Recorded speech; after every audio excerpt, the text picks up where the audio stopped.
qui peut paraître un peu abscon pour certains. On a voulu inviter le Graffiti Research Lab et l'agence de Demery à nous proposer, on leur a proposé de donner leur vision de la ville, du mobilier urbain et de la créativité en général dans l'espace urbain. J'en dis pas plus et je laisse le Graffiti Research Lab commencer. Ça va?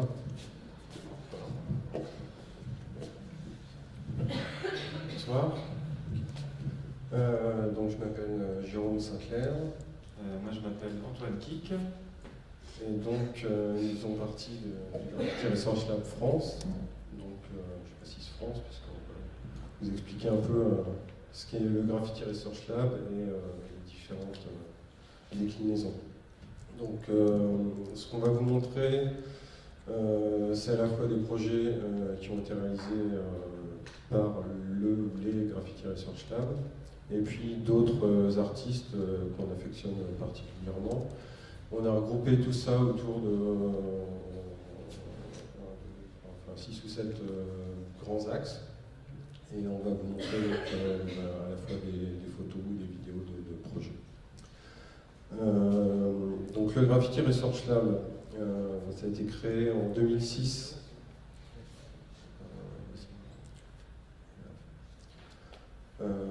En 2006 par Evan Ross et James Podderly pendant une résidence au studio A-Beam à New York. C'est pas la bonne. Et donc l'idée c'est de créer des outils open source qui permettent de rivaliser avec les grands médias et la publicité et de donner des outils de communication à grande échelle pour des graffeurs, des activistes, des artistes. Donc il y a un certain nombre de projets emblématiques, dont le premier, on va vous montrer ça tout de suite, donc c'est le laser tag. Donc c'est un système qui utilise à la fois un pointeur laser puissant, donc un laser qui est habituellement interdit à l'utilisation, qui permet donc de dessiner sur une façade.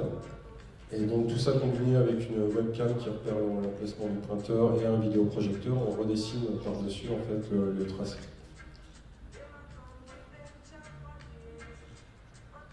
Donc on peut situer jusqu'à une centaine de mètres.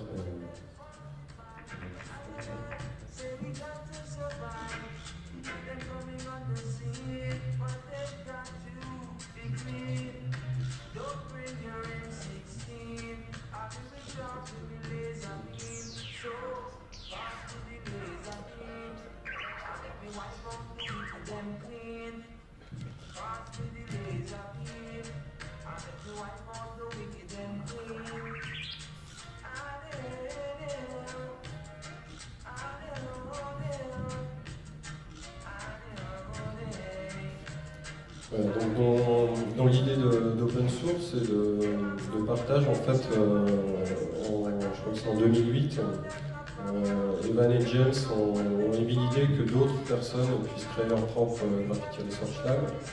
Donc ils ont publié sur un site qui s'appelle Illustrated Tables un petit manuel qui s'appelait How to Start Your Own Graffiti Research Lab. Et qui incitait les gens à rassembler une audience, à créer des nouveaux projets. Donc il y a énormément de ce qu'on appelle des cellules qui sont créées par le monde.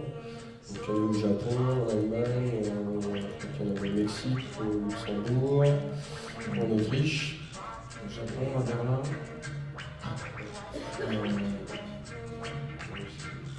Et donc aux États-Unis. Qui ont pour la plupart repris en fait les projets du GRL initial. Quelques-uns ils ont créé de nouveaux projets, je pense notamment en Allemagne. Et donc en France, on a créé un Graffiti Research Lab en 2011. Donc toujours avec cette idée de créer des outils qui viennent à la fois augmenter des pratiques de graffiti, comme ce qu'on va voir tout de suite,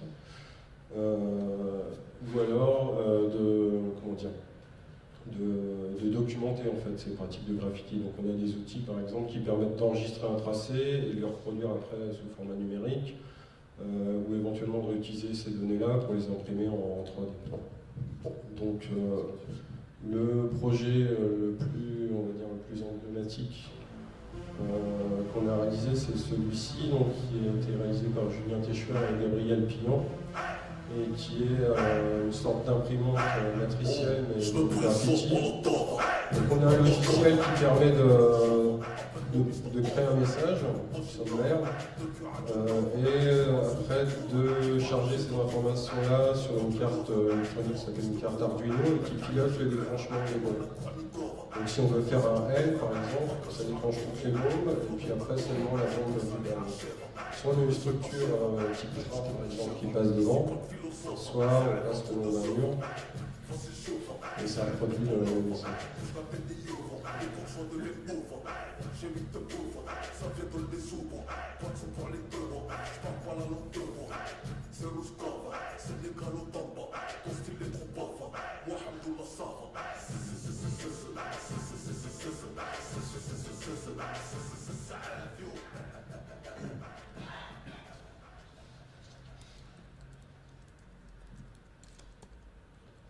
Voilà, donc c'était juste deux projets phares. Maintenant, on va attaquer la partie thématique. Je vais laisser Antoine présenter. Moi, peut-être avant, vous avez des questions par rapport au Graffiti Research Lab et ce que vous avez vu. Sinon, on peut embrayer et puis continuer. Non, on continue. On commence. Donc là, on va vous présenter un certain nombre de projets qui visent en fait à égayer un peu l'urbain, essayer d'apporter un petit plus. Donc on a relevé plusieurs grands thèmes, donc notamment des thèmes qui correspondent à un aspect ludique, donc essayer de s'amuser avec la rue et le mobilier urbain, essayer de réparer un peu le mobilier urbain, la rue, essayer de le réaménager en essayant de se le réapproprier également, essayer de s'amuser tout en attendant dans la rue. Donc on attend beaucoup quand on est dans la rue, finalement on attend le train, le feu passe au rouge et ainsi de suite. Essayer de trouver aussi de nouveaux moyens de communication, donc autre que le graffiti ou le street art.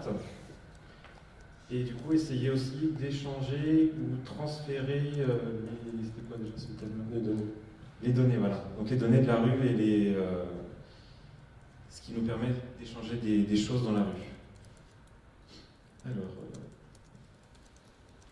donc on va commencer assez simplement avec l'aspect ludique et notamment l'artiste Brad Donnay, qui lui en fait reconstruit l'espace avec ce qui est déjà là, ce qui s'y trouve déjà. Donc là par exemple il monte un mur avec des pavés qui étaient précédemment au sol. Des pavés autobloquants. Des pavés autobloquants, dit-on. Et donc tout ça pour essayer en fait de créer un peu de poésie et redonner à l'espace urbain un aspect un peu plus sympa et moins austère que ce qu'on voit habituellement.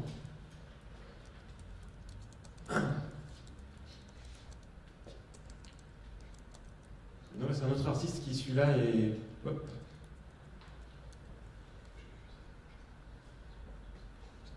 qui est français, donc qui s'appelle Hawk, donc il se situe entre le street art, c'est vraiment ce qu'on connaît, les collages, les peintures, mais qui plutôt que de poser son art à un endroit précis, poser son art un peu n'importe où, il le pose à un endroit précis pour lui donner un sens et une poésie ou au moins l'envie de sourire.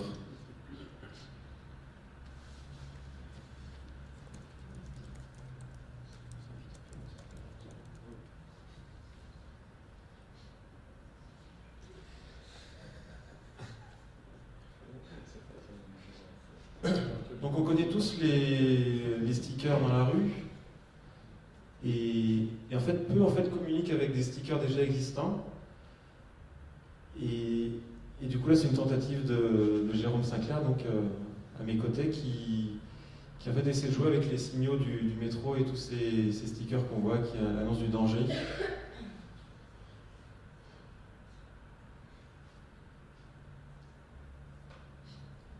Voilà, donc après, ça c'est une expérience intéressante en fait qui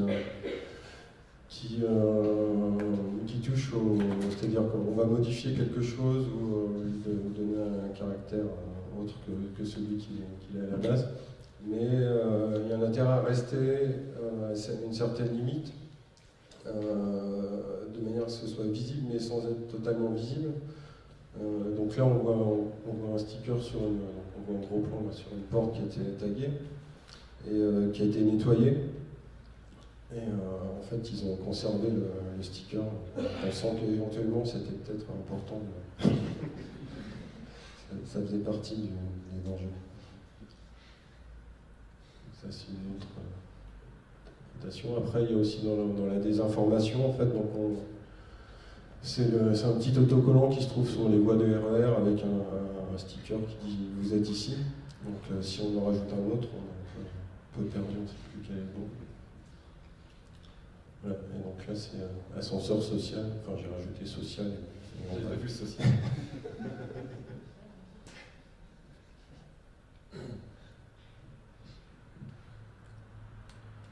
Voilà, donc là on va aborder une autre thématique qui est la réparer.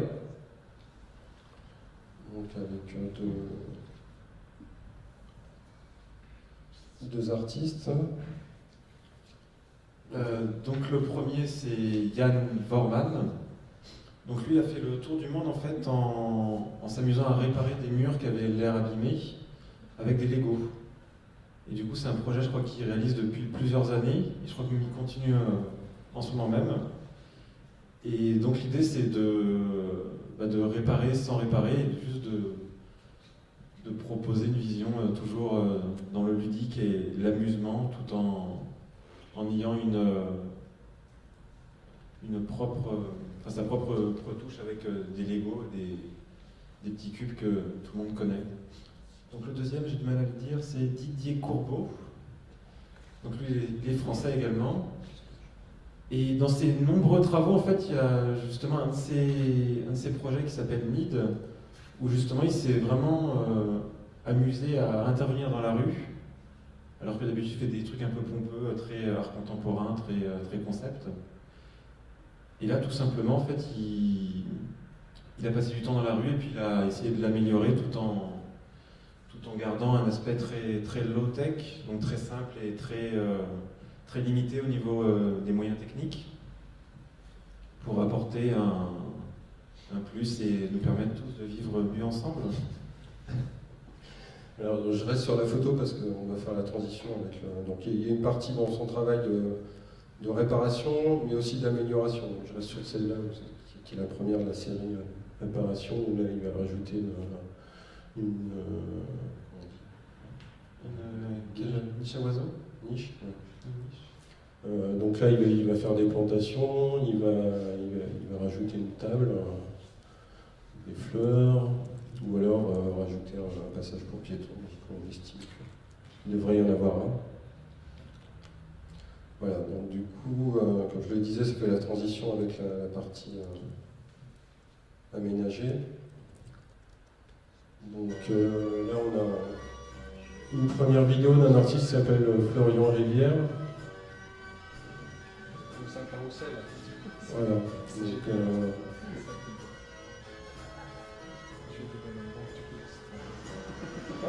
donc ça marche. Il n'a pas poussé le vis jusqu'à mettre un pompon pour avoir un truc gratuit, enfin c'est gratuit de toute façon.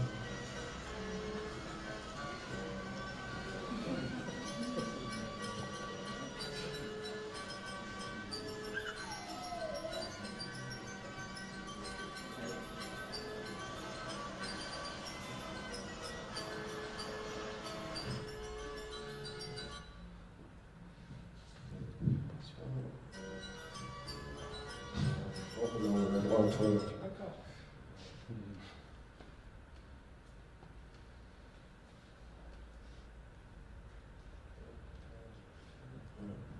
Donc il intervient aussi beaucoup sur du mobilier urbain qui déplace et qui réagence. Donc là on passe d'une enfilade de bancs à quelque chose de beaucoup plus convivial.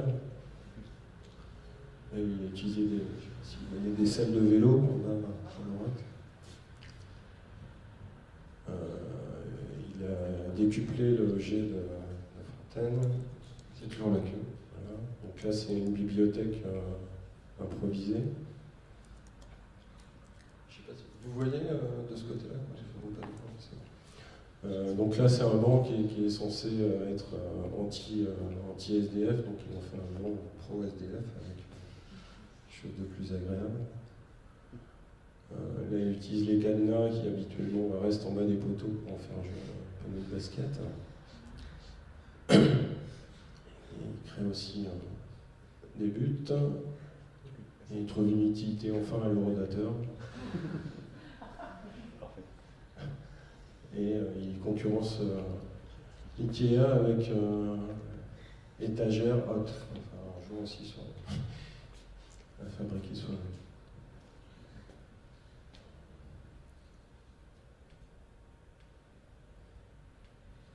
Donc le projet suivant, c'est un projet qu'on a réalisé avec Antoine.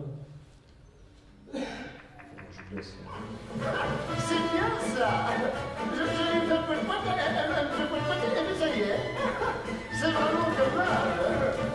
Si j'avais su, je l'aurais fait avant. Mais jamais, au grand jamais, je n'aurais pensé cela.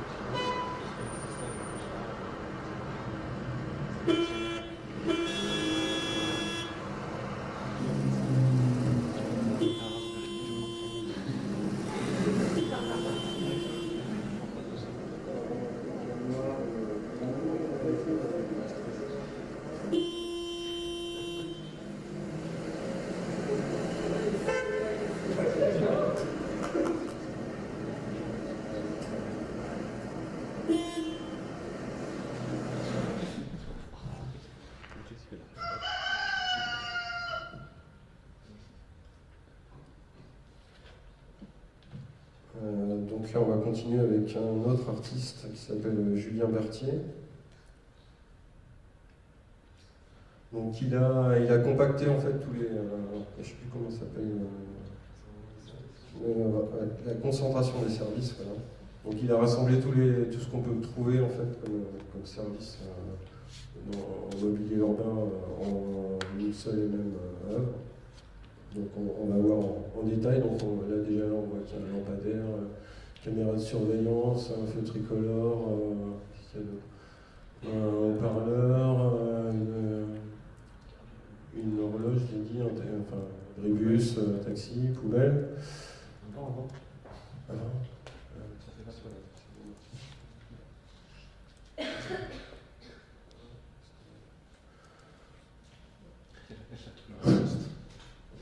peu dans tous les sens. Donc la boîte aux lettres, le rodateur, le banc, panneau d'affichage. Il y a un peu de gazon aussi sur le toit. Une niche à oiseaux encore.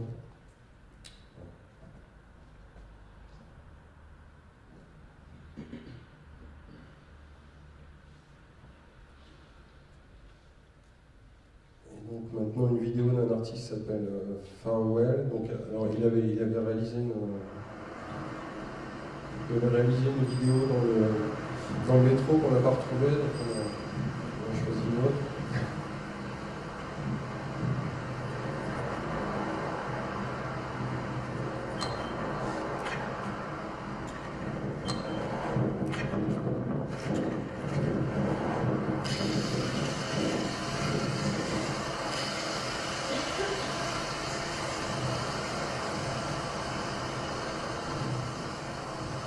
Il a une approche assez radicale d'intervention urbaine.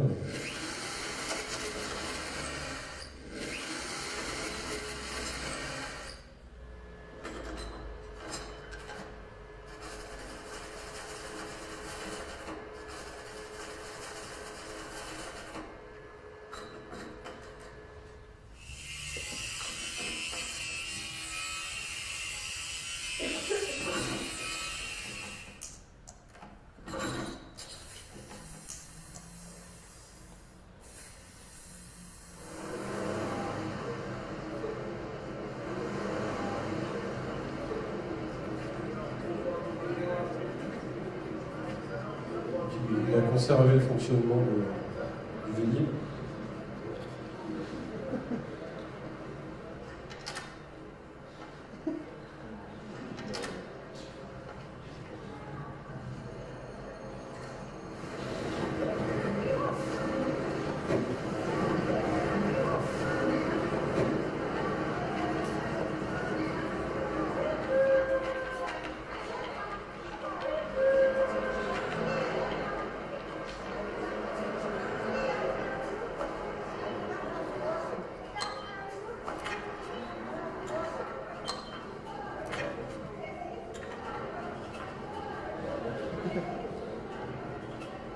La première demi-heure est gratuite.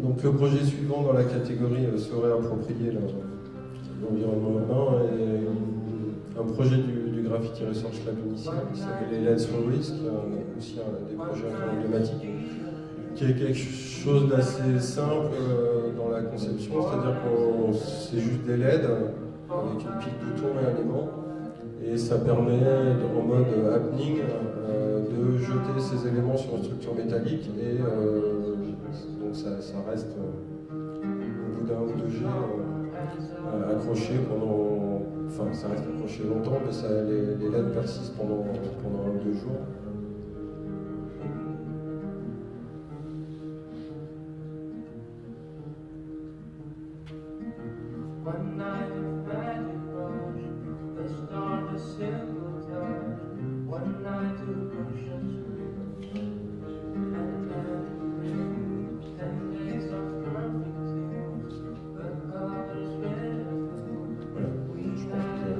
C'est le principe.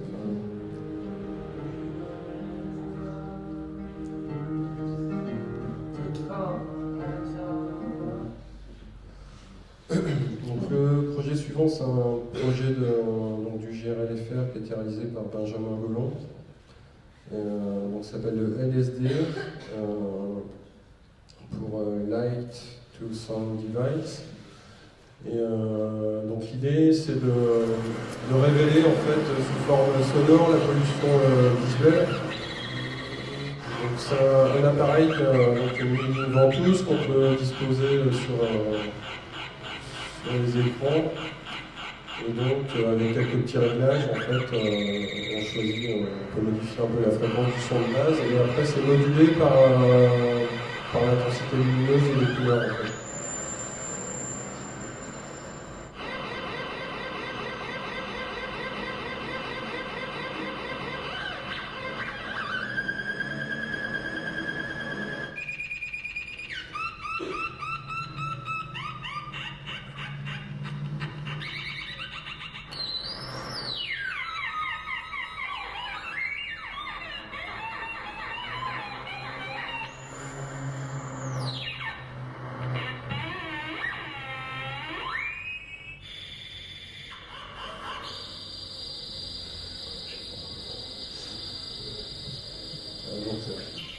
On a dû vérifier que ça inquiétait beaucoup les patients, parce que quand on l'a fait, les gens s'arrêtaient et nous demandaient à chaque fois ce que c'était.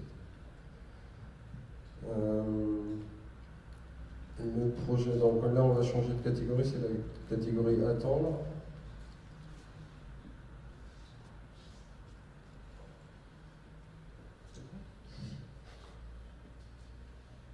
Donc comme je disais, on attend beaucoup dans les transports, en attendant le feu. Et du coup, quoi de mieux que d'avoir quelque chose pour s'occuper, donc autre que son téléphone portable ou des mots croisés. Et du coup, il y a un artiste italien du nom de Fra Biancochoc qui a l'idée en fait de proposer quelque chose pour s'occuper sous la forme d'un anti-stress. Donc là, on voit pas bien, mais en fait, il s'agit de papier avec des bulles, Du papier bulle. Du papier bulle, du deuxième broquet. Donc du papier bulle. Et du coup, on peut choisir son taux d'antistress en fonction du temps que va mettre le bus à arriver. On a quoi là, 3 minutes 3, 5, 10. 10. On voit pas malheureusement sur...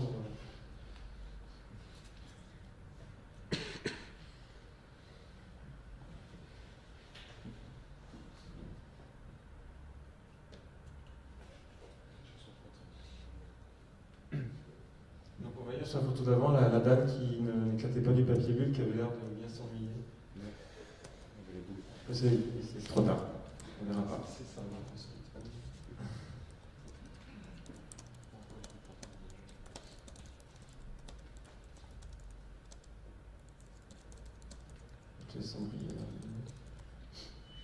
Donc l'autre ressource d'attente, c'est le feu de signalisation.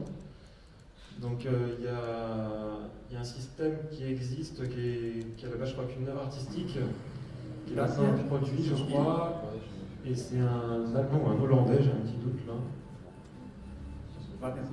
Ils sont deux, d'avoir un Allemand et un Hollandais.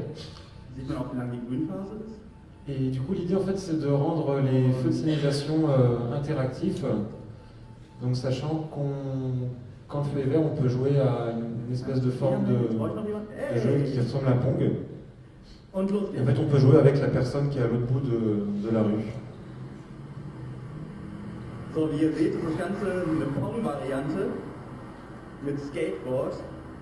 Das ist ziemlich cool. Hier seht ihr auch wie lange die Rotphase geht. Und das ist endlich mal ein guter Zeitvertreib, um an Ampeln zu stehen. Und man spielt mit Leuten, die man noch nie vorher gesehen hat. Das ist auch ziemlich cool. Und scheiße. Leider daneben.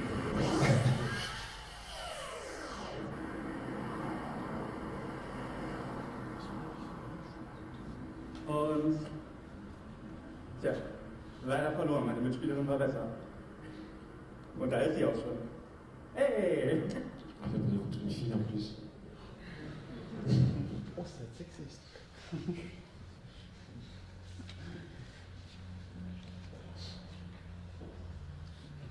Donc là, on change de catégorie et on va sur du communiqué. Donc justement,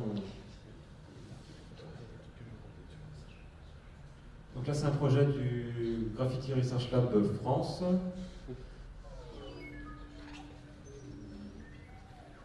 Et donc l'idée, en fait, c'est de proposer un mur d'expression libre, mais au lieu d'écrire sur un bout de papier ou sur un mur avec des bombes de peinture ou des choses blanches, des choses comme ça, on écrit avec des SMS. Donc ça se passe avec une vidéoprojection. On a le numéro de téléphone auquel envoyer les messages qui est affiché. Donc on n'a pas besoin, a priori, d'expliquer aux gens comment ça marche. Il y a juste marqué envoyer vos messages à tel numéro. Donc spontanément, les gens essayent. Et donc on peut, donc il y a un système de gravité, on peut faire du mapping sur la façade pour que les messages qui tombent rebondissent et glissent en conséquence.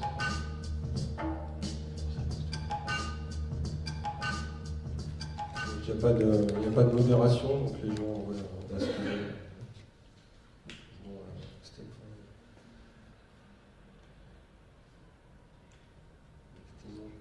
C'est le truc quoi, allô, je sais plus quoi. Ah non, ça suffit, ça suffit. Bon,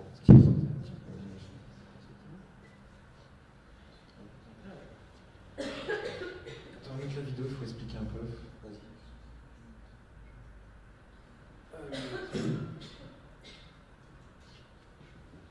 Donc le prochain projet, c'est un projet du FatLab.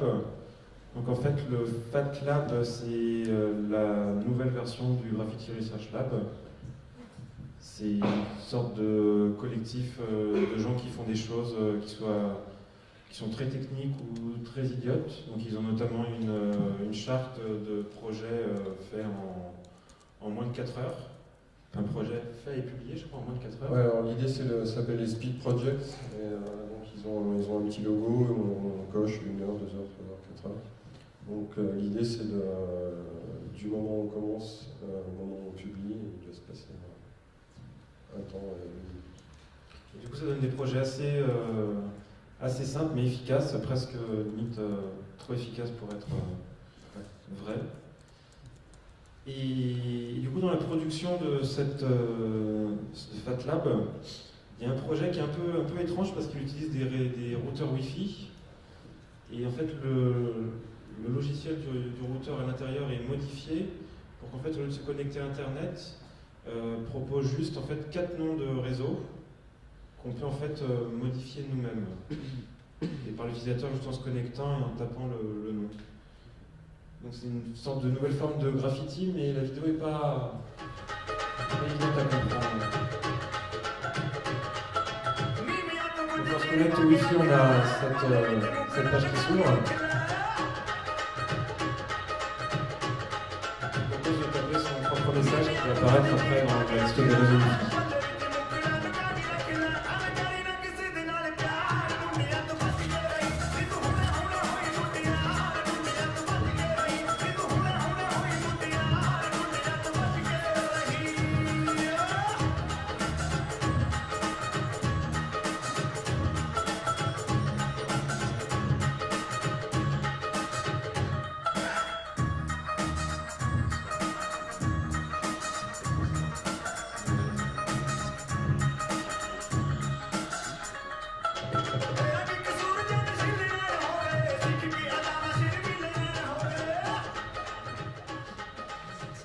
Du coup, ça crée une sorte de nouvelle forme de graffiti plus ou moins invisible. Et ça pousse aussi à la surenchère des noms de réseaux des villes. Donc ça peut être pas mal aussi pour ça. Alors, dernier thème. Voilà, donc le dernier thème, c'est qu'est-ce qu'on avait dit échanger et transférer des informations. Donc, il y a un premier projet qui est assez, je pense, connu, qui s'appelle les Dead Drops. Voilà, la vidéo un peu longue,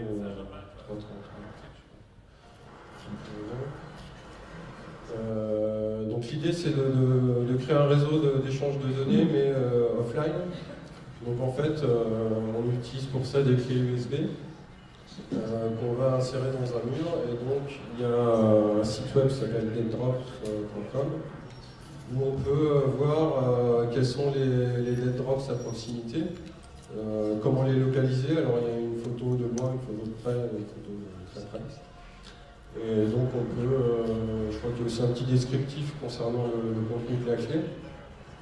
Et donc on peut arriver, brancher son ordinateur, récupérer des virus, enfin des fichiers. Et voilà. Donc il y en a, je sais que, un nombre assez faramineux un peu partout dans le monde, dans des endroits parfois insolites. Donc c'est un projet de Aaron Bartol qui fait lui aussi partie de FatLab. Something on there? Yeah. You spelled peer-to-peer wrong. What did it spell wrong? It was peer-to-peer. This was not objective properly.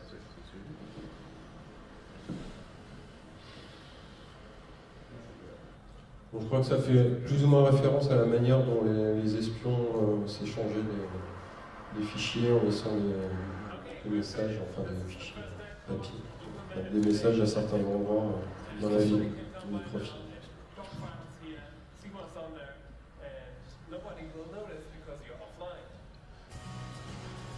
Voilà,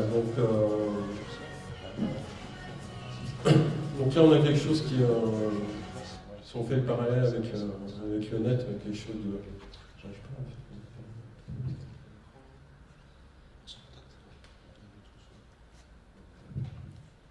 faire. Tant pis. Voilà, donc on a quelque chose de statique, et du coup j'ai fait un projet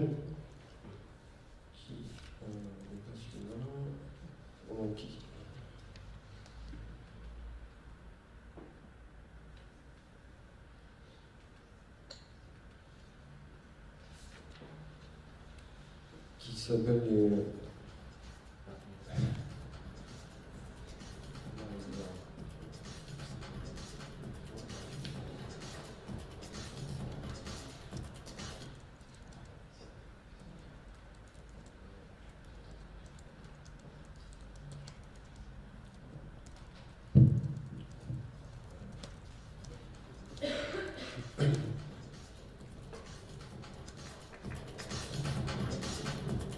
Voilà, donc là, l'idée, c'est de reprendre le système des dead drops, mais de rendre les fichiers, enfin de transférer des fichiers, en fait, en utilisant un réseau.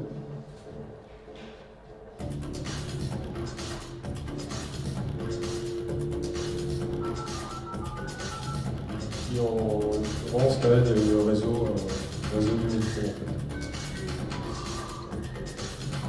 Donc l'idée, c'est de cacher la clé, d'envoyer à la personne qui attend les fichiers à l'autre bout de la ligne quel est le numéro du métro ou du bus ou n'importe quoi, qui voyage, l'endroit où c'est caché.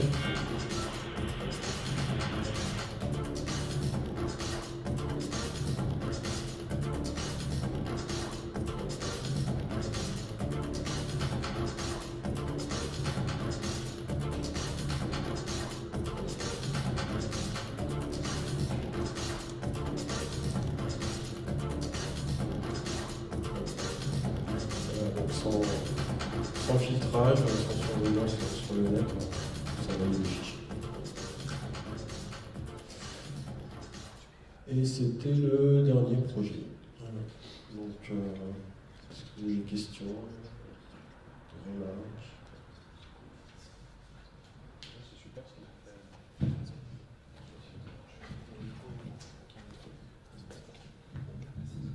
C'est vachement intéressant comme projet artistique, je trouve. Il y a plein de trucs, il y a un peu d'émotion sur les trucs, les LED sur les murs, c'était vachement poétique. Et ça donne des inspirations aussi pour les projets qui vont peut-être se faire en fin de mois. Là. Tout ce qui est course d'orientation dans la ville, ça peut être super sympa. Là.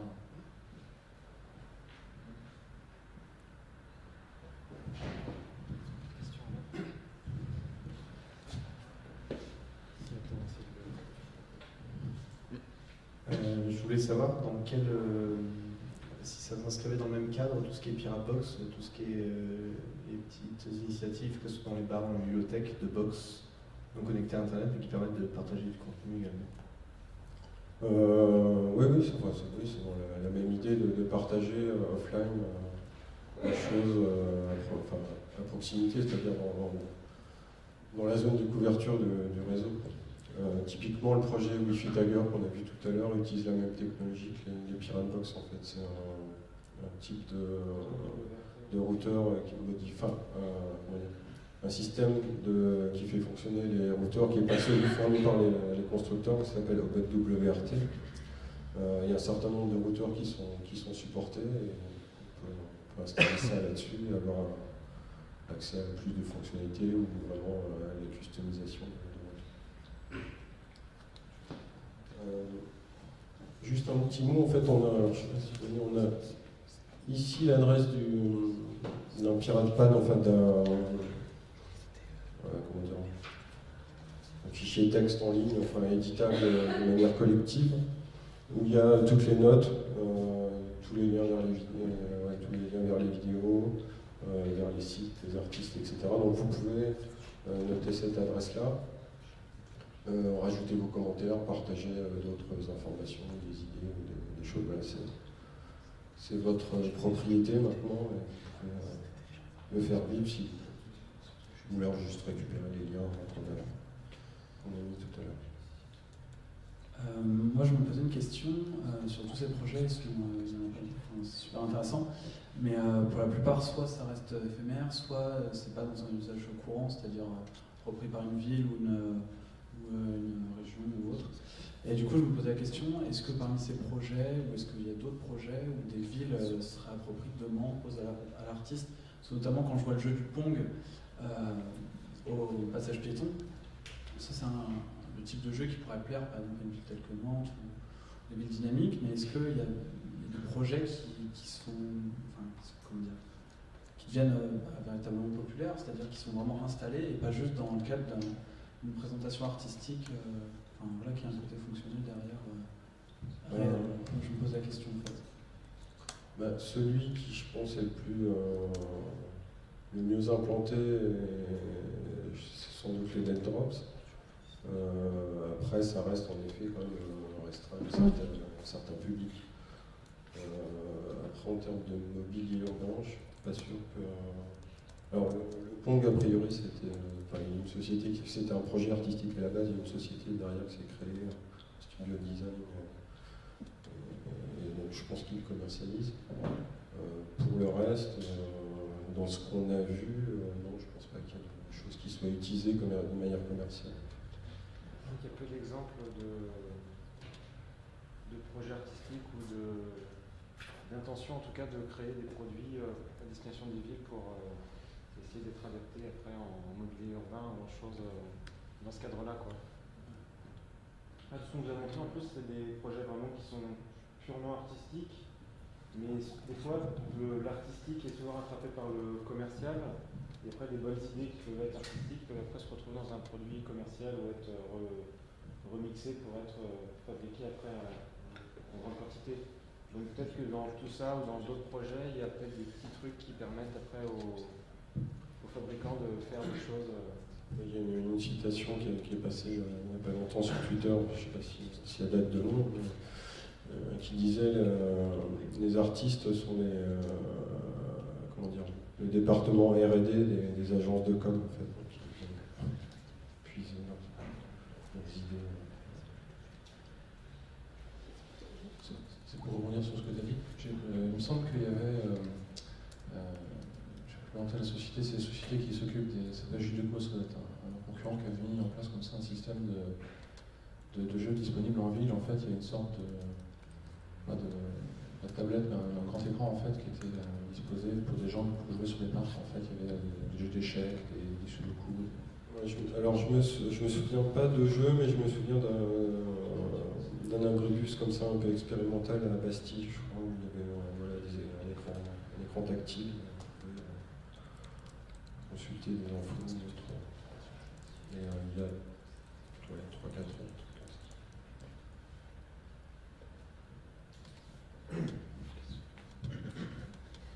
Une autre question, enfin une réflexion.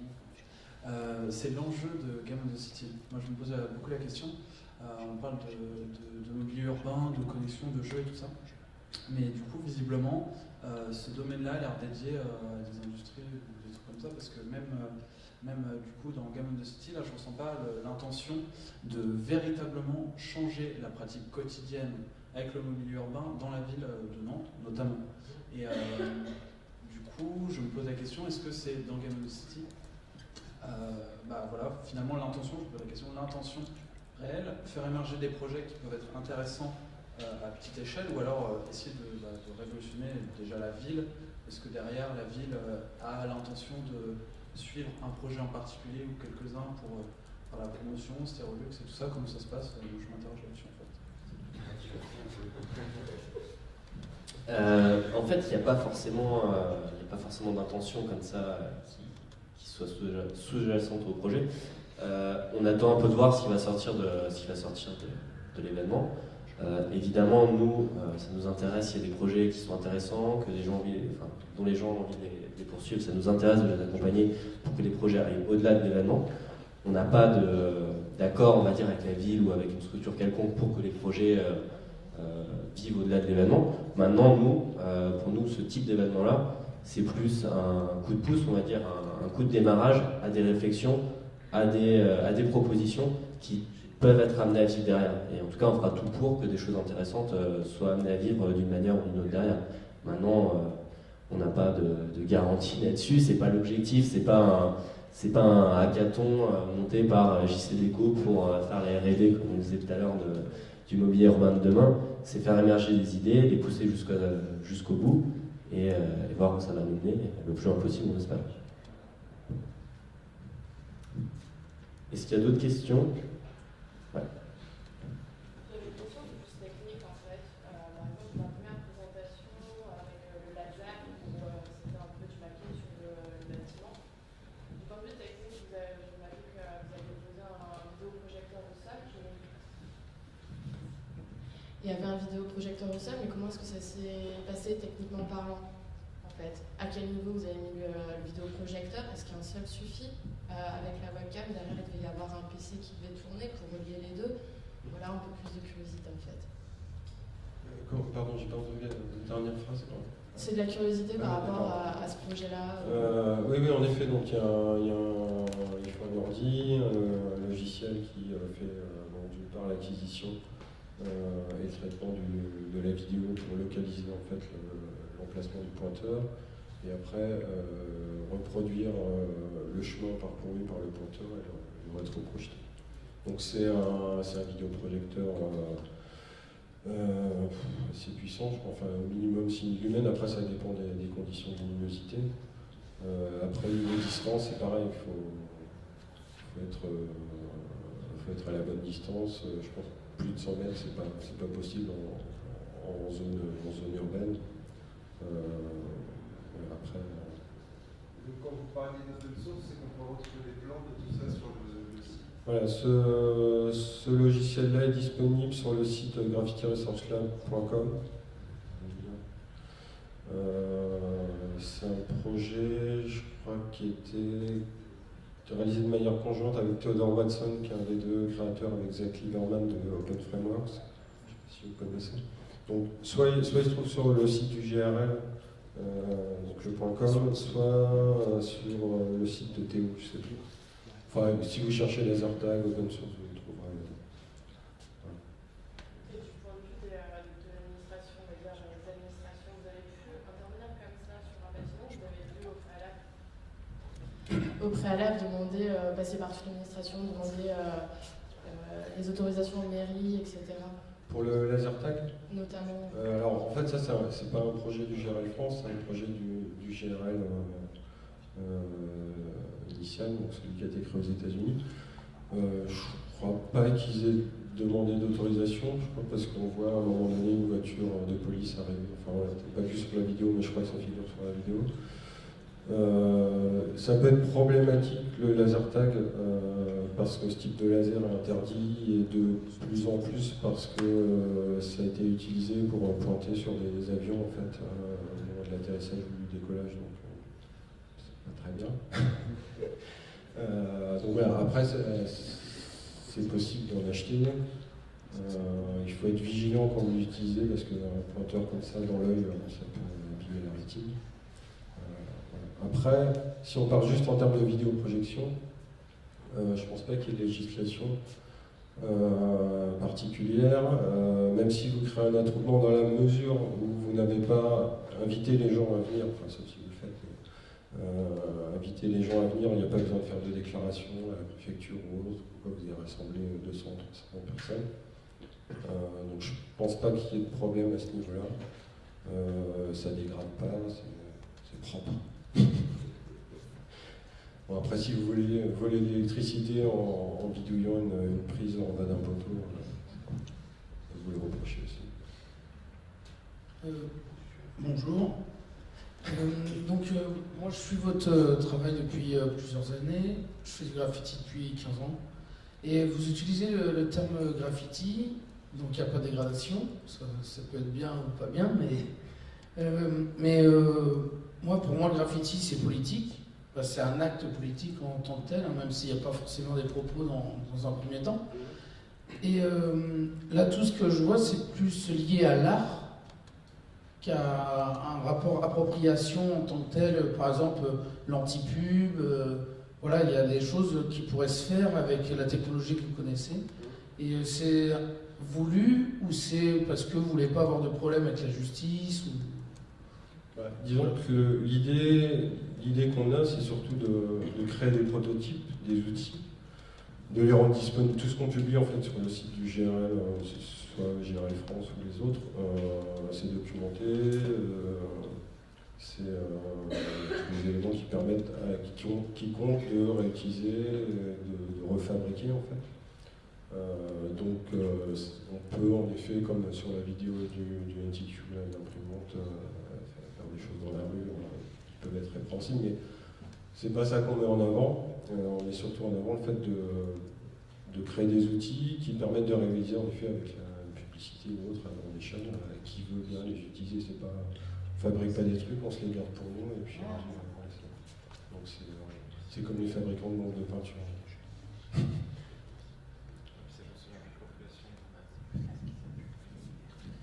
Et l'idée de nos outils, c'est que c'est des outils assez bruts qui ont une fonction qu'on a réussi tant bien que mal à obtenir ou pas. Donc on publie le projet qui marche ou qui ne marche pas, et après c'est aux autres gens de se les réapproprier, de les adapter à leurs besoins. Parce qu'en fait c'est dur de faire un projet qui convienne à tout le monde et qui soit comme un produit qui remplisse tous les besoins de la personne qui va l'utiliser. Donc du coup on fait vraiment dans le brut ou le simple, ou en tout cas ce qui nous paraît le plus facilement abordable ou utile. Et après c'est charge à celui qui veut l'utiliser d'en reprendre possession et d'arriver à faire quelque chose qu'il veut utiliser, dont il a vraiment besoin. Et c'est pour ça que du coup on propose gratuitement tous nos projets, enfin tout au moins tous les plans et les codes, pour avoir ce côté libre et ce côté justement fais-le toi-même, mais fais-le comme tu veux le faire en fait. Pour revenir sur ce même projet là, d'implémenter graffiti, ça a été repris par un artiste hollandais, je crois. Et en fait, lui, il a repris le système de... Non, c'est pas le robot Rainbow, c'est un autre truc.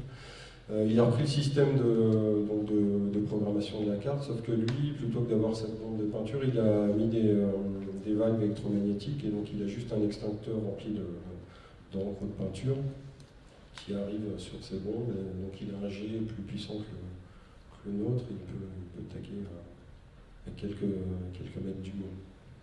Il y en a un aussi quand il y a un train qui passe, ça se déclenche et c'est le même. C'est pas la même personne, oui, c'est un autre projet. Et ça, c'est des projets qui viennent de chez vous? Alors, pas celui-là, non, je crois que celui-là existait un peu avant, alors peut-être c'est ça qui a donné l'idée à Benjamin, mais c'était, oui, là pour le coup, ça déclenchait juste toutes les bombes et ça faisait tout le train, mais juste des lignes, en fait, il n'y avait pas de message.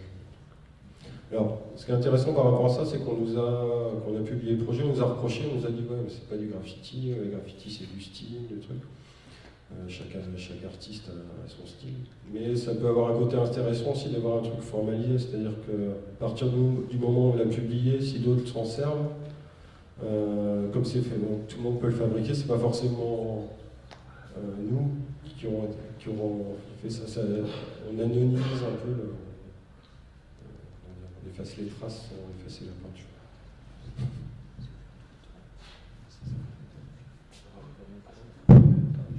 On va peut-être laisser l'agence 2 degrés nous parler de leur travail. Ouais. Donc, du coup, on va... C'est bon, vous avez noté l'adresse du pad pour ceux qui veulent les récupérer, je peux...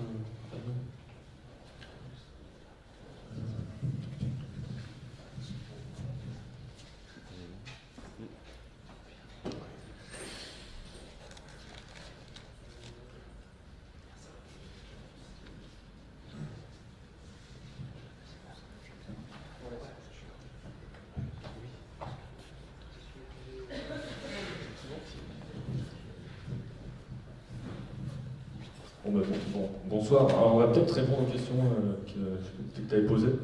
Parce que nous, donc Florian, Mathieu, on est urbanistes de l'agence 2 degrés. Donc, en tant qu'urbanistes, on est des spécialistes de l'aménagement des villes. Donc, on est des gens un peu plus chiants, beaucoup moins artistes et beaucoup moins poètes. Donc là, on va pouvoir répondre aux questions. Et la preuve, c'est que quand un urbaniste envisage la question de la ville et du jeu, il fait... Attendez, est-ce que ça marche ? L'aire de jeu. Alors voilà, l'aire de jeu, c'est assez simple. Vous mettez des jeux, vous mettez 4 barrières autour, avec un principe, voilà, c'est fermé. Vous pouvez jouer dedans si vous avez moins de 8 ans. Et après, si vous êtes à l'extérieur, vous avez plus de 8 ans, vous n'avez pas le droit de jouer. Voilà. Donc ça, c'est le travail des urbanistes. Heureusement, donc il y a des hommes et des femmes qui ont décidé de casser les règles, voilà, qui ont décidé de considérer la ville entière comme un grand terrain de jeu. Ils s'approprient l'espace urbain, ils détournent le mobilier, etc. Donc on les connaît, hein, voilà. C'est un skater là qui fait un doigt d'honneur. Voilà, il y a des graffeurs et puis la slackline. On sent que ça va arriver là, c'est au Brésil, mais ça va cartonner. Donc c'est très bien, on encourage vraiment aux gens de jouer avec l'espace urbain, de détourner tout ce qui est possible, c'est très très bien. Par contre, on n'est pas dupes. Enfin, on n'est pas dupes, on connaît la vérité, on sait ce qu'il y a derrière un petit peu. D'ailleurs, c'est le truc, c'est que si on regarde un peu les graffeurs et les skateurs de plus près, on s'aperçoit que déjà ce sont des rebelles, vous voyez, il fait un doigt d'honneur. C'est des gens qui ont des vêtements un peu, ils ont leur code vestimentaire à eux, ils sont C'est des gens qui se filment énormément, on l'a vu, il y a toujours des vidéos, ils montrent ce qu'ils font sur Internet, etc. Donc il y a beaucoup de communication et beaucoup d'images.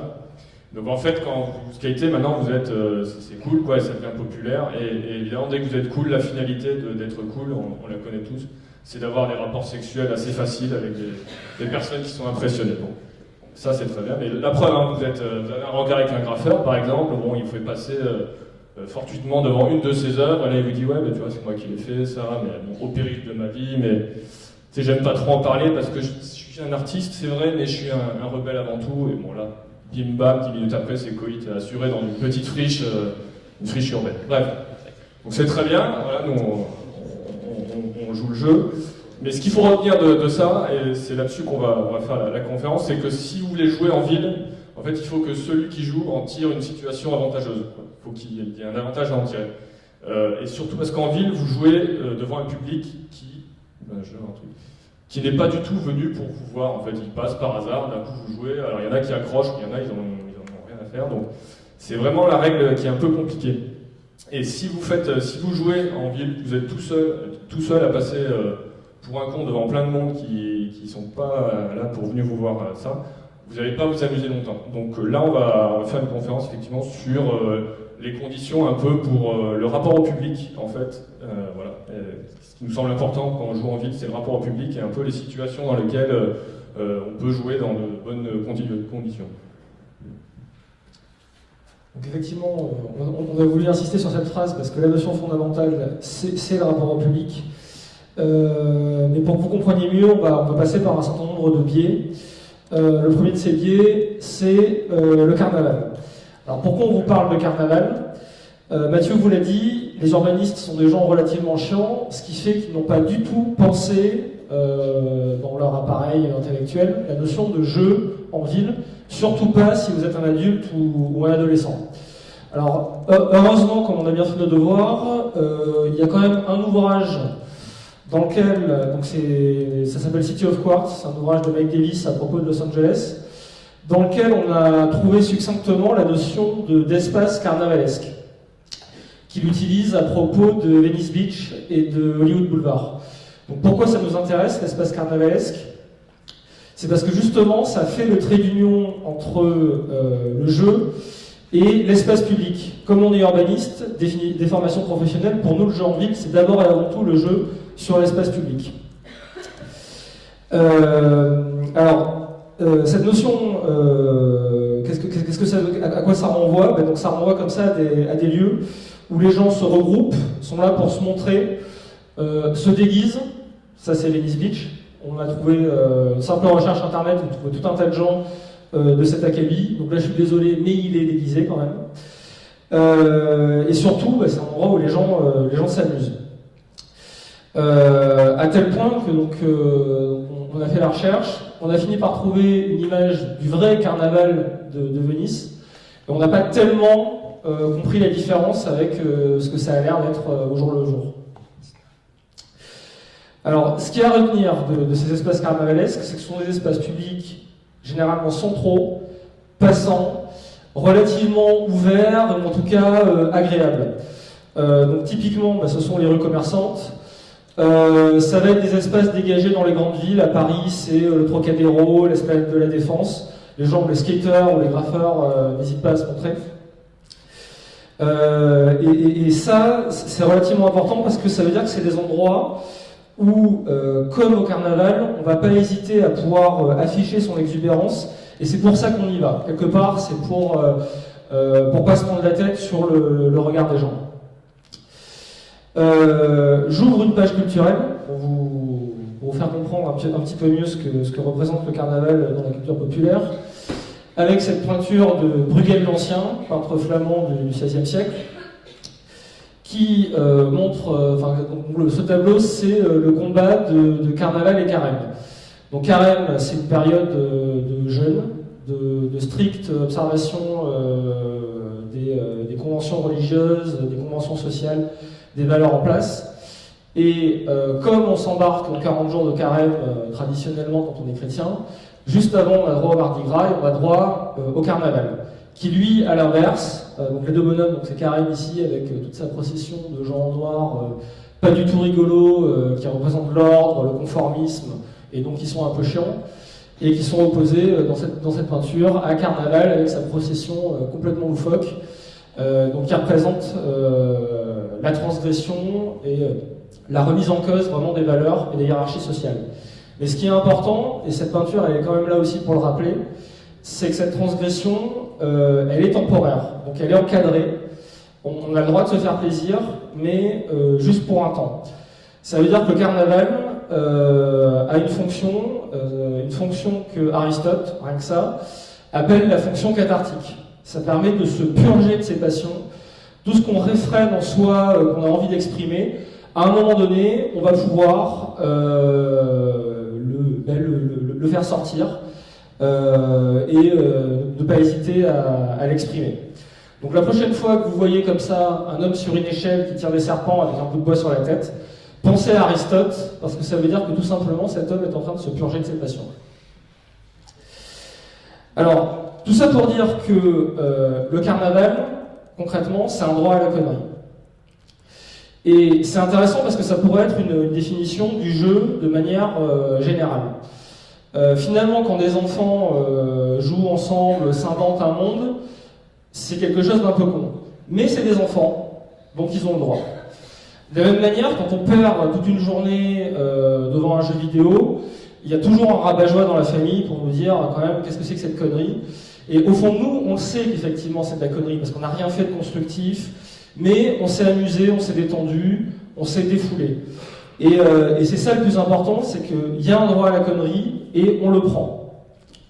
Et ce qu'on voulait vous montrer voilà, dans cette première partie sur le carnaval, c'est cette dimension du droit à la connerie, mais avec un rapport à l'autre, dans lequel le rapport à l'autre est relativement secondaire.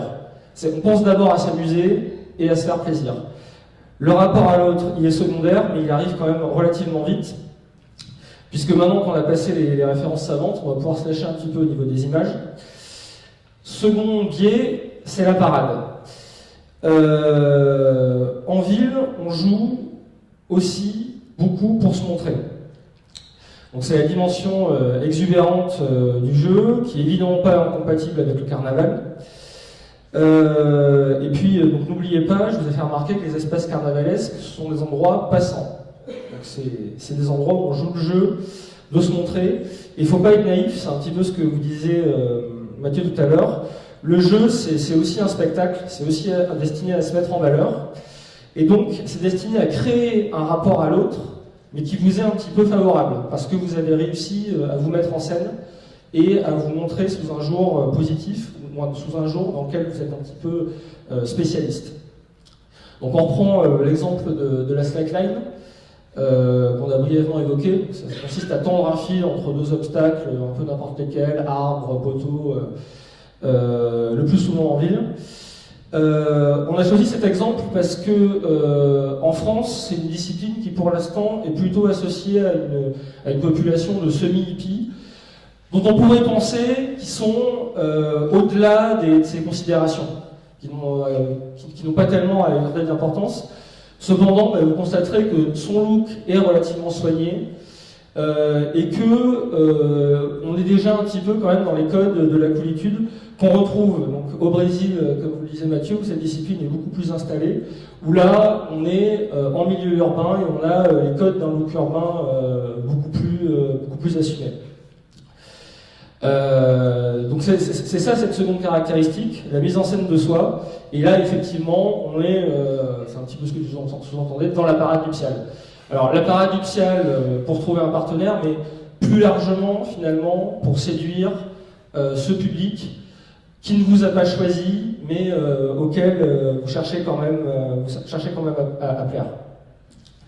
Donc attention, c'est une utilisation du droit à la connerie, mais qui est quand même soumis quelque part à un contrôle de soi, un contrôle de son image, et donc à une autocensure. Ce qui nous amène à la troisième dimension, le moment où il n'y a plus d'autocensure, qui est le détournement. Donc là, on est un peu à la limite du droit à la connerie. parce que on est légèrement bourré en l'occurrence, ou qu'on est habité par cette connerie. Et c'est à ce moment-là que les adultes vont jouer dans les jardins d'enfants, qu'on va voler un lama pour lui faire prendre le tram. En tant que Bordelais, on est très fiers de cette connerie. Et cette fois, là, on est vraiment dans la dimension subversive du jeu, puisque là, ça suppose créativité, une capacité à interroger les valeurs, même si c'est potage, même si c'est temporaire. Là encore, c'est pas incompatible avec le carnaval, puisque comme ça a la valeur de défouloir, on peut vous aménager ces moments où on est un petit peu limite et où on est dans le détournement. Donc c'est typiquement les grandes célébrations populaires, ça c'est des selfies des fêtes de Bayonne. Un moment où les gens n'hésitent pas à escalader des murs, des poteaux, tout ce qui leur tombe sous la main. Donc ce qui prouve que c'est un moment de conneries qu'on vous accorde, c'est le comportement des forces de l'ordre. C'est qu'au fait de Bayonne, ils viennent pas vous demander de descendre pour vous embarquer, ils viennent juste vous demander de descendre pour pas que vous vous mettiez trop physiquement en danger. Ça prouve que quelque part, ils ont des consignes disant qu'ils vous laissent faire. Mais voilà, retenez qu'il y a quelque chose quand même qui est plus de l'ordre du maîtrisable. Et donc le rapport à l'autre, fatalement, il est beaucoup plus périlleux puisqu'on ne se maîtrise plus. Donc c'est là que vous pouvez finir par passer pour un con. Donc vous dépassez la limite du droit à la connerie. Et c'est là que vous pouvez commencer à poser des problèmes aux autres, à les faire râler, à les faire se plaindre. Quelque part, c'est le moment où vous outrepassez le droit à la connerie. Donc ça, il faut en être conscient. Et en même temps, c'est peut-être un mal nécessaire pour arriver au coup de génie créatif, arriver à se rapprocher suffisamment de la limite pour faire un truc qui sort un petit peu de l'ordinaire.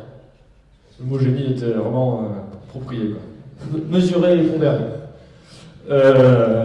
Donc on continue un peu plus dans le côté prospectif, notamment pour ceux qui vont devoir bricoler un jeu dans 2-3 semaines.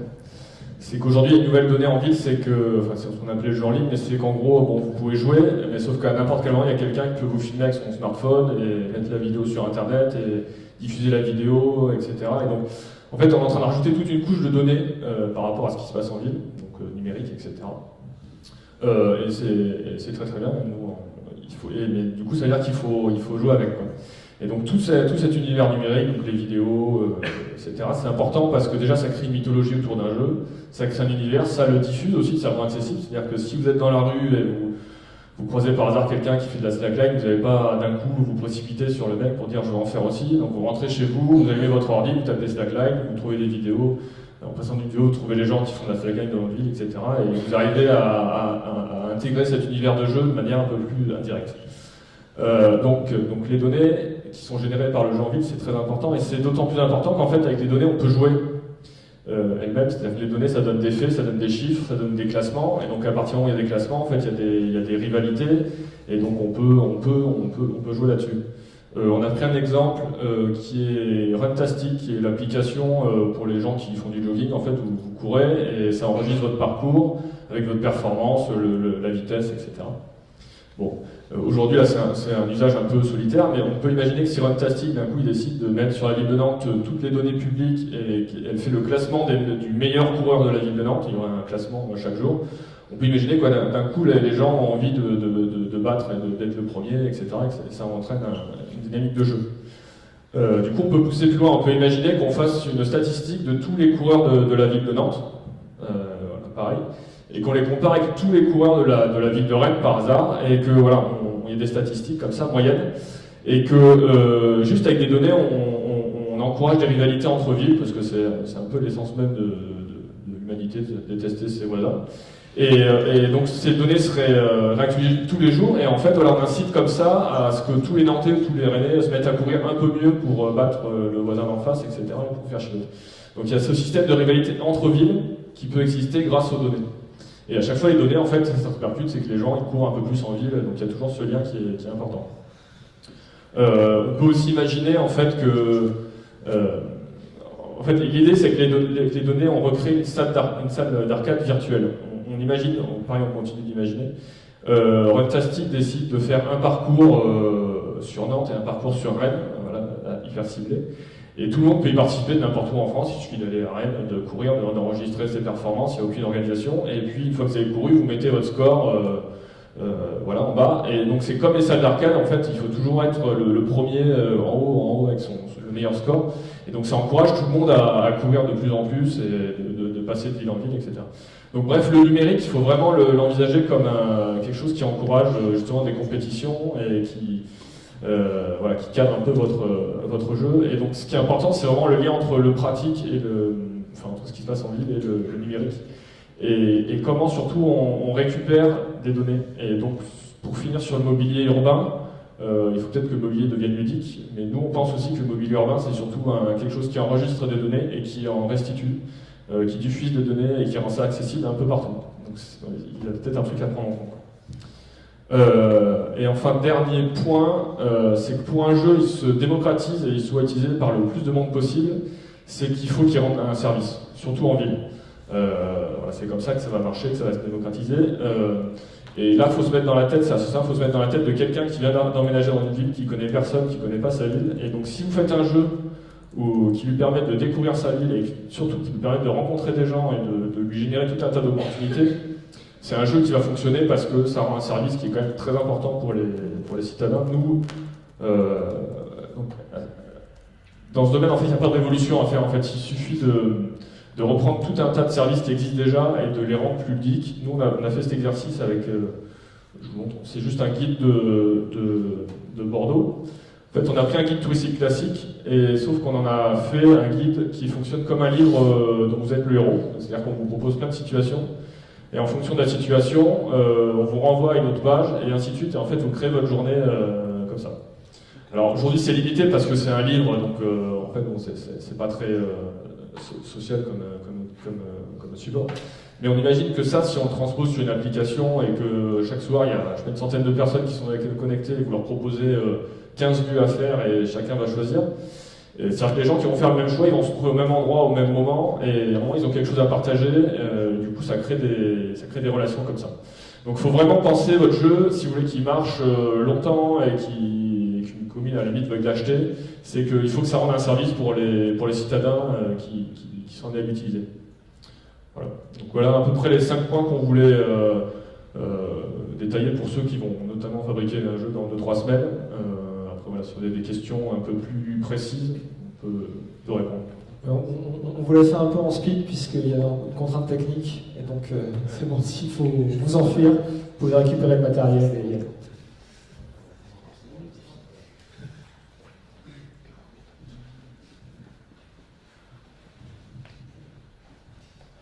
D'autres questions? Ouais. Votre intervention en tant qu'urbaniste, c'est de développer des installations.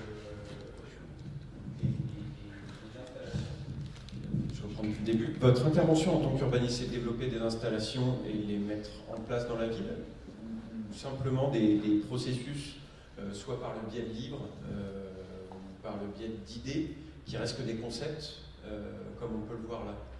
Qui restent des concepts intéressants. Aussi.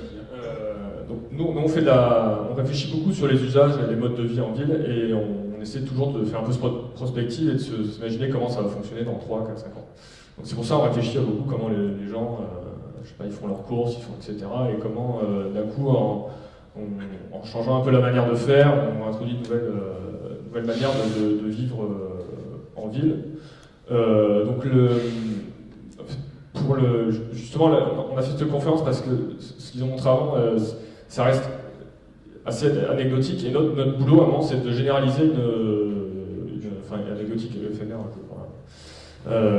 C'est de généraliser une nouvelle pratique, et c'est ça qui est compliqué, et faire quelque chose de grand public, c'est délicat, et surtout quand les collectivités ne prennent, c'est pas des gens qui prennent des risques énormes, parce qu'ils ont des enjeux. Voilà, notre boulot c'est d'explorer des pistes, et après nous on les développe pas, pour revenir sur notre activité nous-mêmes, nous on les développe pas, à part des fois des livres parce qu'on sait écrire mais on sait pas coder par exemple, donc voilà. Mais l'idée c'est d'ouvrir des pistes. Ok, et donc ces concepts.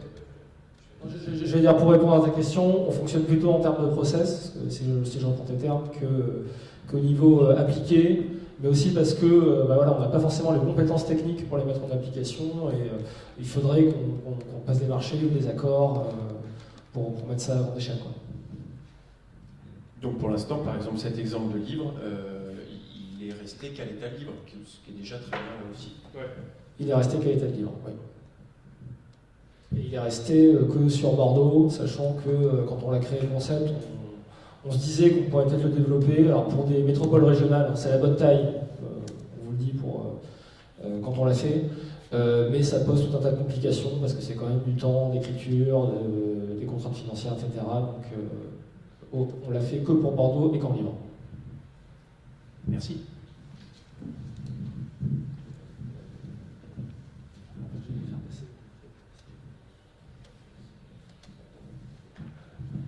Moi j'ai plus une question par rapport à votre lien avec les collectivités, justement toutes vos idées, vos processus que vous essayez de mettre en place, toute votre manière de faire, les généralités que vous essayez d'installer.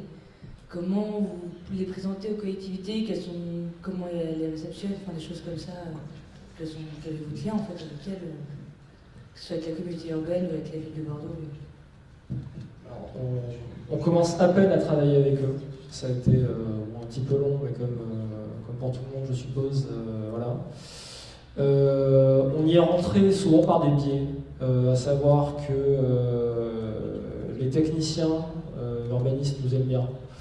Donc, par le bouche à oreille, c'est bien diable, s'il n'y a pas un élu qui finit par avoir l'écho de notre existence. Alors, pas sur n'importe quel projet, sur des trucs un peu précis, où justement ils se permettent une marge de liberté, on a tendance à plus facilement faire appel à eux.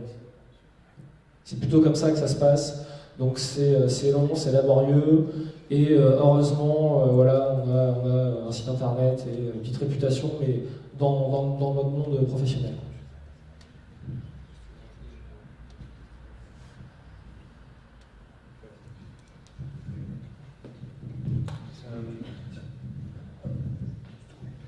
Je repense au livre avec la contrainte de rédaction. Alors là, si je vais balancer une méga idée de projet que je ferai mieux garder pour moi.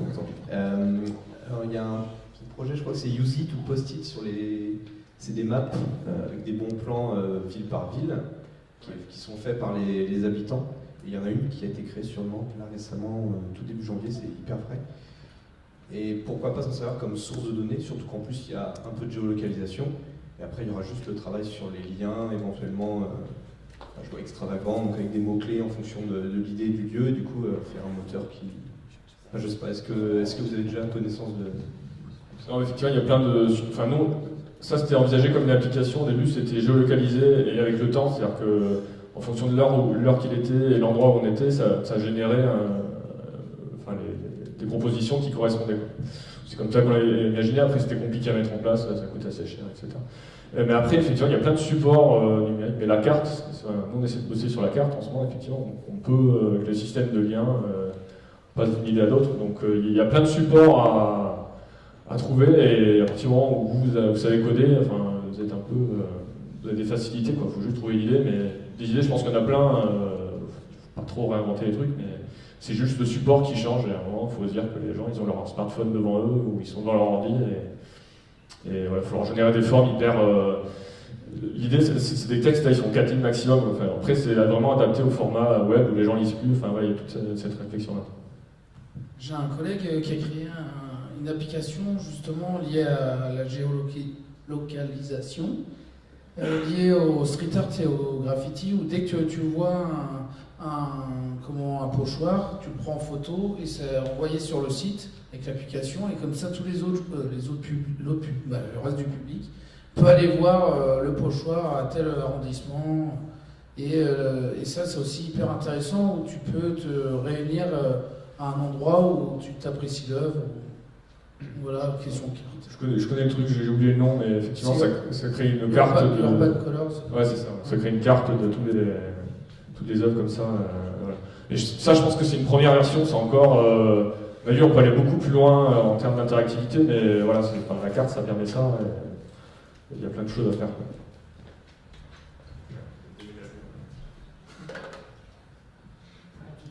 S'il y a d'autres questions, il y a des déménagements, mais on on reste là un peu.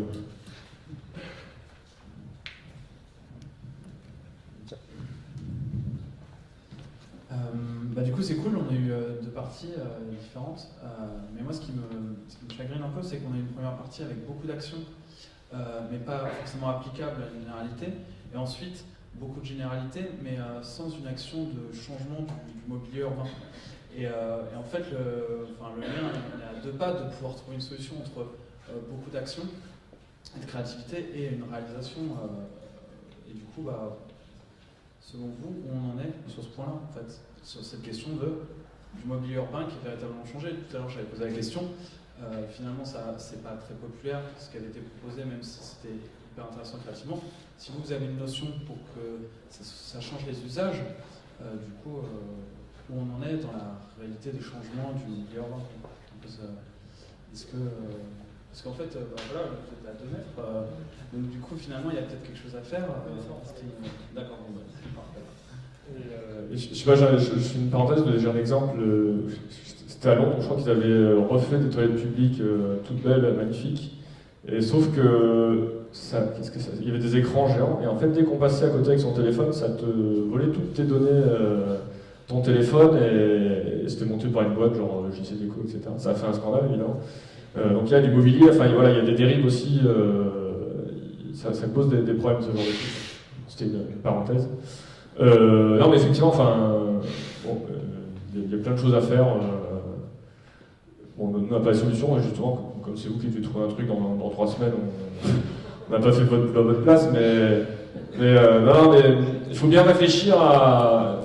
Ce qu'il faut retenir, c'est qui va l'utiliser, comment, et c'est vraiment dans la qualité d'usage que si le truc est agréable, ça rend service, tout le monde en sort gagnant, ça va fonctionner, quoi. Après, sinon, le risque, c'est de faire quelque chose de plus anecdotique, qui va être marrant, il y aura la vidéo, mais ça va durer pas très longtemps, etc. C'est arriver à faire quelque chose qui vraiment, dans le design, s'insère vraiment dans la vie quotidienne et fasse rendre service, et en même temps, c'est un peu ludique. Je n'ai pas d'exemple précis, c'est vrai qu'on n'a pas fait cet effort, mais... À l'origine, dans la conférence, on devait centraliser, donc justement vous faire un petit peu plus les points théoriques, pour des raisons de calendrier. Moi, je dirais, pour répondre à ta question, aujourd'hui, il y a un vrai souci de pont entre les disciplines. Parce que donc, les designers urbains, ils ont besoin que des responsables techniques leur disent allez-y, faites ce type de projet, menez-le, ça m'intéresse, ou essayez de créer quelque chose. Et quand je parle de pont, dans le travail, parce que un certain nombre des choses qu'on a vues, moi je les avais déjà vues par ailleurs, enfin voilà, on sait que ça existe. Le problème c'est qu'on n'arrive pas, nous urbanistes, à les faire travailler, eux designers. À un moment, je crois qu'Antoine a employé le terme d'activisme. C'est l'inverse. Le problème c'est que c'est de l'activisme, ce design, souvent. Et donc il faudrait, pour que nous on bosse avec eux, que ça n'en soit plus. Et ça pose forcément le problème de la décision politique, etc. Et il est là le biais aujourd'hui. Comme partie de solution, en tout cas, que je me trouvais, notamment sur Nantes, il y a eu la Digital Week en septembre, il me semble, si je ne me trompe pas, à Nantes. Et il y avait notamment le hackathon organisé par Epitech. Et ce qu'on est sorti, c'est un projet de rétroprojection d'informations via l'open data de la ville, destiné à traduire l'information de façon scénarisée, mais à traduire l'information en fait, et à donner de l'information réelle avec une interactivité, il y a de la Kinect 2.0 et tout ça.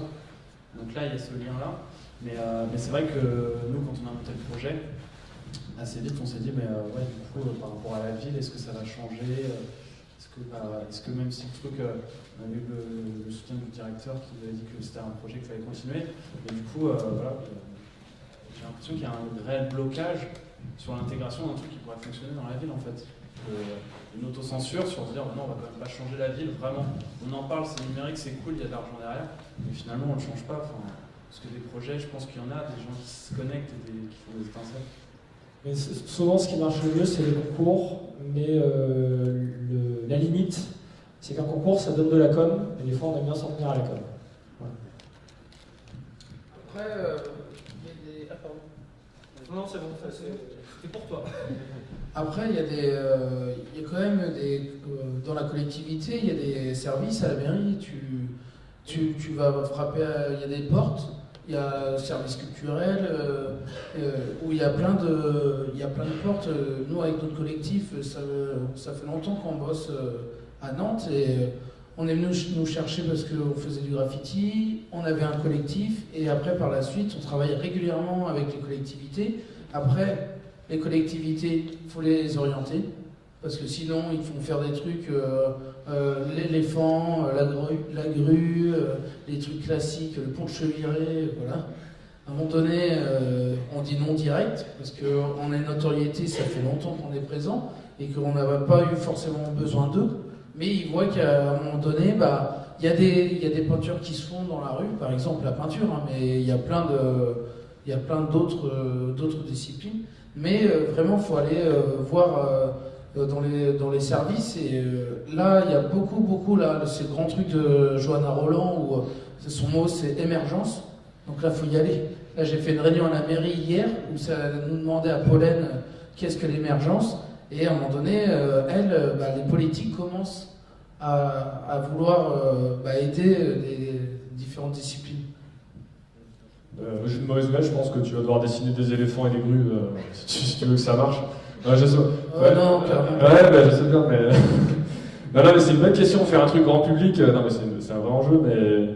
Enfin, le jeu qui marche, c'est triste, mais c'est Candy Crush. J'ai jamais joué, mais je crois que c'est vraiment le jeu le plus simple, le plus con qui existe. Mais si vous voulez faire un truc qui marche, il faut faire très simple, en fait. Et faire simple, c'est compliqué.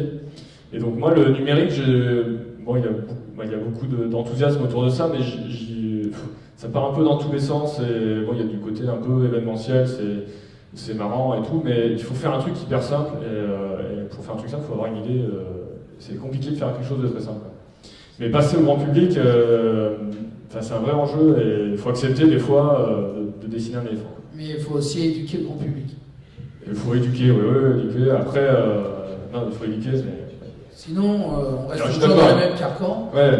Et on reste toujours dans les classiques. Et au final, c'est ce qui est bon avec l'art en général, c'est d'ouvrir les yeux aux gens. Et une fois qu'ils se sont intéressés et ont été éduqués, ils apprécient et ils y reviennent. Je pense qu'il y a plus un mec qui va faire fortune en dessinant des éléphants. Je rigole, mais c'est compliqué. Mais il faut faire gaffe, le grand public, faire quelque chose de grand public, d'accessible et tout, c'est très compliqué. Mais à la différence de Bordeaux, non, t'es hyper ouvert. Ouais. On court plus vite, Non, restez pas du tout. Vous avez des éléphants, mais on a des lamas, nous. Ceci dit, l'éléphant, on voit que c'est passé, l'animal géant, on voit que c'est passé dans la culture populaire, parce que maintenant que Katy Perry a chanté sur un lion géant à la mi-temps du Super Bowl, c'est bon, c'est populaire, vous pouvez le rendre absolument partout. Il n'y a plus de soucis. Les Nantes égoïsent un peu partout. Voilà.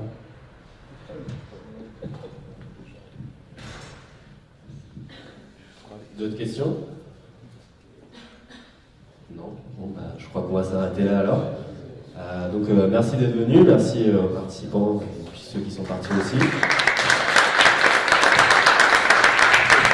Merci pour eux. Merci pour eux. Et donc du coup, on vous donne rendez-vous fin février, le 27 pour ceux qui participeront à Game of the City, et le 1er mars à 17h pour ceux qui voudront voir ce que ça aura donné. Voilà, bonne soirée, puis à bientôt.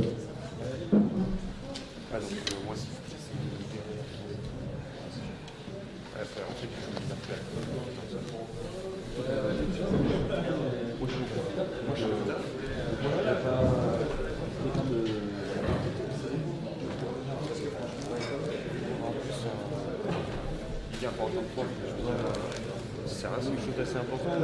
Peut-être qu'on l'a fait. On peut dire que